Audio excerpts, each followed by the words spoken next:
I'm Richard Pyatt. Welcome back to Traction for Your Workplace Goals. Certified EOS Implementer Michele Mollard brings us insights about running our business, and sometimes, boy, does the light go on.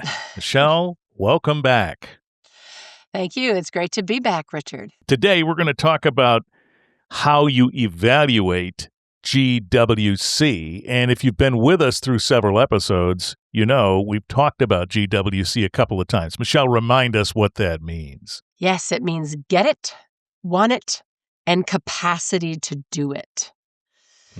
So it's all about the get it, want it capacity to do it in the seat they're in. So salesperson, sales manager, foreman, bookkeeper, right? Any of the seats. So when I say seat, it's the job, it's the position that we're talking about.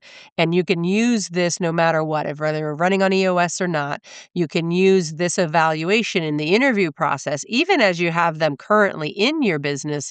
You can evaluate whether they get the job, whether they want the job, or have the capacity to do the job. And that's what we're talking about today, Richard. Boy, that does make a light go on in my head. It did before, too. Now we're talking about later and evaluating whether they do GWC. Is that right? Yeah, and I think all of it can start in the interview process and then all the way through their journey, right? And so we think that when we've hired them, it's done.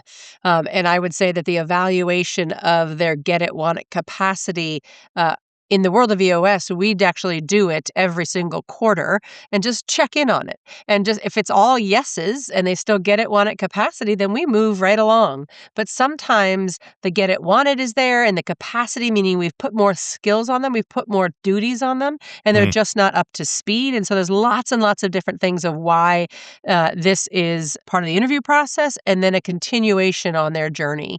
And so today I just really want to start and talk about the interview process because I want everybody to be able to use this in the evaluation of candidates coming in. But you'll sneak in some things about how do we use it for existing employees as well.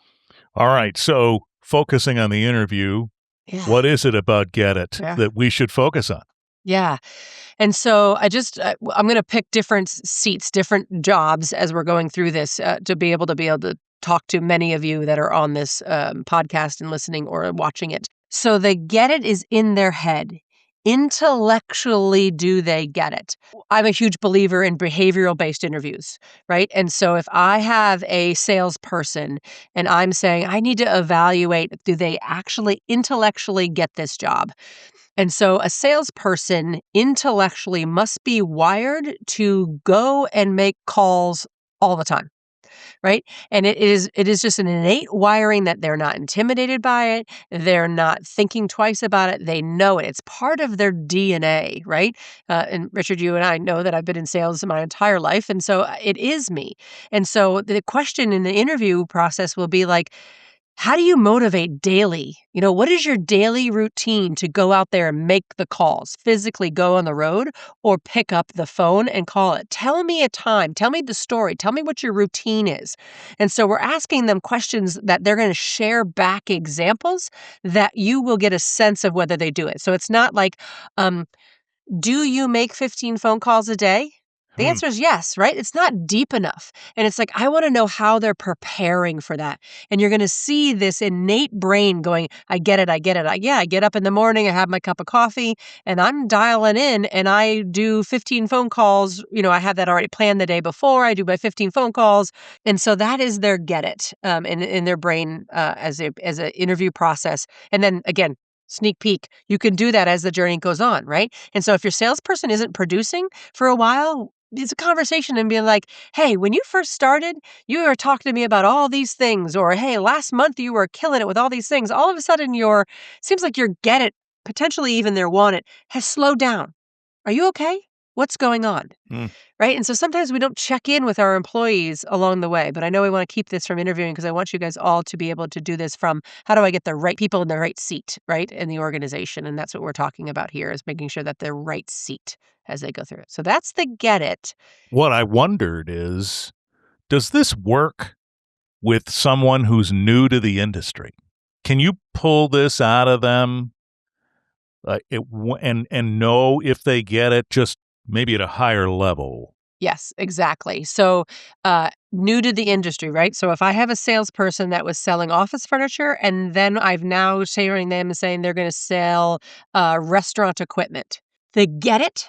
Sales is sales. They want it. Sales is sales. Now, when we're talking about different industries, it's the capacity that's a different story, and we'll get Yeah. into that. So, that's a great question. And so, if they're managing teams, do they get even managing teams? Hmm. Right? Because they've got to love humans. They've got to love to advance them and excel them and inspire them and motivate them. Sometimes that's not so easy, right? And so if it's a salesperson, it's one thing, but if it's managing a team, the get it and the want it is different because if the get it and want it is around managing the team, right? As opposed to making sales calls. And sometimes they might not have to be the leader of that team, do they? Maybe they No. are just infectious with their get it and want Correct. it. Correct, right? I always talk about leaders, and it's not always the ones with the titles, right? There's a lot of leaders inside organizations that do not have the title, but they are absolutely a leader. I actually call them a journey champion, not to get confused with, right? So, who's your champion within the organization? How do you know if they want it? Yeah, and so in the interview process, it's gonna be about their body language, right? And so let's go back to that salesperson I'm interviewing, and I'm talking about their get it. They're leaning in, they're telling a story, they're energized. I'm from the East Coast, so I use my hand gestures a lot. Everyone thinks I'm Italian. I'm so not Italian. It's just the East Coast part of me. Um, but their eyes light up, right? Their tone of voice changes. They have inflection, right? As opposed to, I'm just selling that. I just like to sell stuff, right? Like you can tell the energy that they have around it. So the get it is intellectually there, but the want it is in their heart. Their want it is like, heck yeah, let's go do this. Let's go figure this out. Right. And so even if I was selling office furniture, now you're hired me to sell restaurant equipment. I say sales is sales. It's going to take them a little while to learn the product, right? But that can be taught. Any of that can be taught. The innate ability for me to get up every single morning and get a lot of rejection and get a lot of, kind of no's or see you later or gatekeepers or whatever, all of that has to be there in my head and my heart to be able to want for me to learn, right? Put the capacity in to learn the product, to, you know, be shadowed, to shadow others, right? All of that stuff coming up in here in a few minutes about capacity. You made me think of an experience in my own life. I had a work change and I went to interview for a position similar to what I had done in another town. And in the middle of the interview, the man who would have been my boss said, I don't think you want this. Oh. Oh, that's So interesting. he was looking for, I He expect, was. some of the things that you're Mhm. talking about There in it this is. last piece. And There it it was pretty insightful, and it mm, still is, looking mm. back on it, because the path that I needed to be on, I wasn't on there. Funny story, we ended up working together later, so it Oh, all neat. worked out. It did. But I was really shocked, and I Yeah. think my response was something along the lines of, I think you're right. Yep. Yeah, and I love that, Richard. I mean, I love that example of him sharing that. So ask the question. Do you get this and do you want this? Tell me more, right? And so watch the passion, right? Again, it's Yeah. their head and their heart. That's all that is for right now, right? And so they can't fake that. You anticipated where I was going next, which was, can you fake this? And the answer is not for very long. Not for very long, and the more you interview, the better you're gonna get, around it. It has been times where I'm like, "Oh, this is a great interview, everything's great," I hire them, and so the caveat, which is a little squirrel moment, little side note, is in 30 days, what showed up was not what interviewed, and I fired him within 30 days. Yeah. Hire slow, fire fast. I was gonna leave that in the tagline for the end of this, but I'll put it in here now. Hire slow, fire fast is very quick to me. I'm like, I don't know who this guy is. Like, completely different. Not in 30 days, not able to execute even a third of what we were talking about that he supposedly could execute on. Done. I've lived a similar story, having Mm. that same realization, although it happened within 3 days. Oh, wow. You Yeah. you really feel like the person whom you met in the interview is not the person who showed up on day one, For sure. and that makes it clearer to do the firing fast, doesn't it? Yeah. So when we talk about capacity, I heard you allude to the notion of capacity, meaning that the environment in which Mm. one is performing the tasks, the job, Mhm. provides the capacity. But I think Yeah. there's also another side to this, right? Do For sure. they have the capacity? Correct. And that's the part we're focused on in this interview process, right? Correct. Absolutely. It is knowledge, skills, experience, attributes, right? Things that would make them do that. So you have their resume. And you can look at that and say, do they have the capacity? Meaning, do they have 5 years in sales? Do they have 10 years in sales? Do they what have they been? What have they been doing? Right? So you have that, right? And so on paper, we may think capacity check, but don't be so quick to go. And so there's a few things I want to caveat around capacity in the interview process that I will caveat that is really important as the journey goes on and they've been with us 6 months, a year, 2 years, 7 years, 10 years. So I had a client that hired somebody with pedigree, the resume that did all about event planning, right? Absolutely event planning, many, many, many, many times, many different customers, many, right? Just all the things great on paper. Get it while it was there. She's absolutely feeling like that was there. And then talked about capacity and said, okay, so I see that you're working for companies that are, you know, hundreds of years old, where events are very the same event we do over and over and over again because it becomes easy. I don't know whoever's done events on this thing, it becomes easier, never easy. But we have not done any of these events. We have never done a client appreciation event. We've never done an employee event. We're hiring you because we don't know what we're doing, right? And that's, right, hire the seat, right? Your weakness, find it. And so that's what they were doing. And so when they were talking about it, tell me a time where you walked in and had to make everything from scratch. Boom. Right? And so they were stuttering through that because they didn't. They stepped into legacy events Hmm. and they weren't able to, right? And so she learned that early on. Now, the get it and want it is there.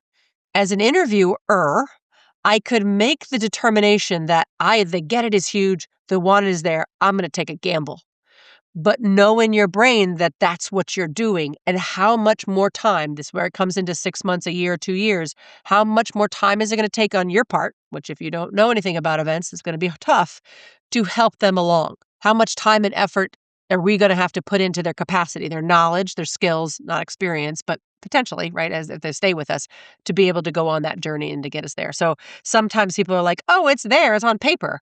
But is there a nuanced difference about your capacity that you need from them than they have been used to be giving you? And so behavioral-based interviews really are fantastic in that respect, is they learned a lot. She ended up taking a gamble on her, and it paid off for about 3 years, which is good. Nowadays, 3 years is a good run. 3 years is a good run. That's Nowadays. average then. If we can keep Yeah. somebody 3 years, that's a good deal. 3 and 5 years, it's really what it Wow. looks like. So if you're hearing that for the first time, that's a little bit of a shocker. We could do another episode on that. We could. It's just it's a different era. It's a different time.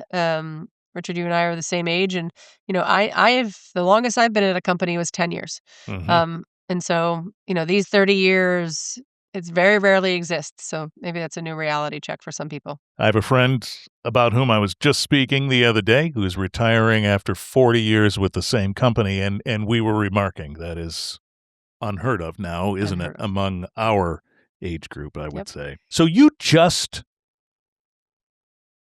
codified the idea that you got to ask the right questions, and here's the framework under which to do that.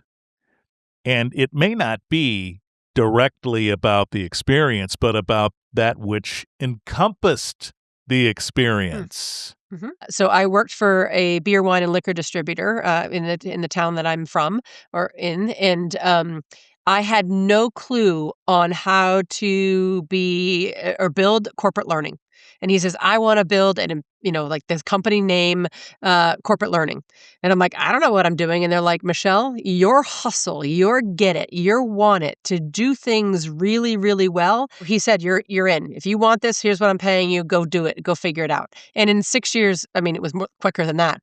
In 2 years, I had figured it out. And 6 years later, we had made a really good, robust program. I had no capacity for it, no knowledge, no experience, no skills around it. But my get it and want it, he knew me well enough and said, hey, if this is inspiring enough to go build something great, I'm an entrepreneur. So this was another step into, I got to run a whole and make a whole department from scratch on somebody else's payroll, somebody else's risk. This is easy, right? Don't be worried about the capacity, because there are people out there that don't have it and they can still make greatness out of nothing. That sounds like the perfect place to leave it and leave people thinking a little bit. And if we did that and we've inspired you to reach out and share some information with Michele, she'd gladly accept your email, call, whatever it might be. Look in the show notes for this episode and get in touch. Traction for your workplace goals with Michele Mollard. We're back soon. Subscribe, follow, whatever the right word is. Get the alerts when our new episodes are out in the universe. Yeah. We'll look for you then. See you soon, Michele. See you soon, Richard.